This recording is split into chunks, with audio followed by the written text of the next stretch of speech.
Right, OK, here we go. The end of the show. You know what it is, don't you, regular viewers? It is Barrage the Farage, where you send in your questions, which I do not get sight of until right now. So here goes. Mark asks, with the Prime Minister and nearly all politicians banging on about climate change and Build Back Green, why aren't their ministerial cars electric? I don't know the answer to that, but I'm sure they will be very, very soon. Although I think I'm right in saying that Allegra Stratton, who is the government spokesperson on environmental issues, has admitted having a diesel car. You can use the word hypocrite if you choose to.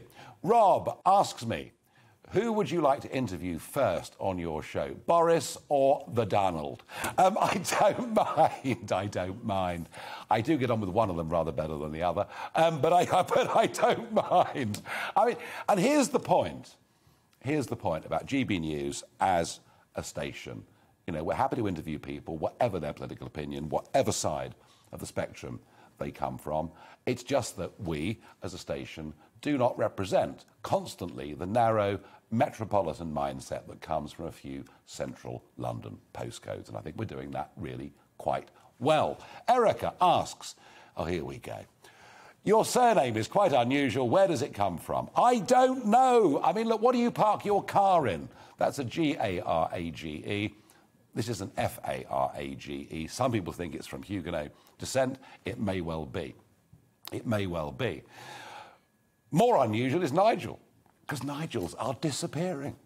The Times took great delight today to say that fewer than 3 people in the United Kingdom were named Nigel last year. Indeed, more people were called Lucifer than Nigel, which I think is what many on the Remain side thought I was then and probably still do now. It's not my fault. The decline of Nigels is not all my fault. It's been in decline since 1974. There's my defence. Gareth asks me, has vegan Carrie made Boris virtually declare war on the farmers? Well, he did say at the Tory conference that up to 30% of our agricultural land would be rewilded. That means it'll be rural desolation. Goodness only knows what that means for vermin and all sorts of other problems, but they seem to be thrilled with it. It all comes from Richmond. Last one. Neil asks me, do the Conservatives want to win the next general election? Well, the fortunate thing they've got, and I was just discussing this with the Bow Group, take something like the cross-channel migrants. It's making the blood boil of many traditional Conservatives, many Red Wall Conservatives too, but with no Labour opposition, doesn't make much difference.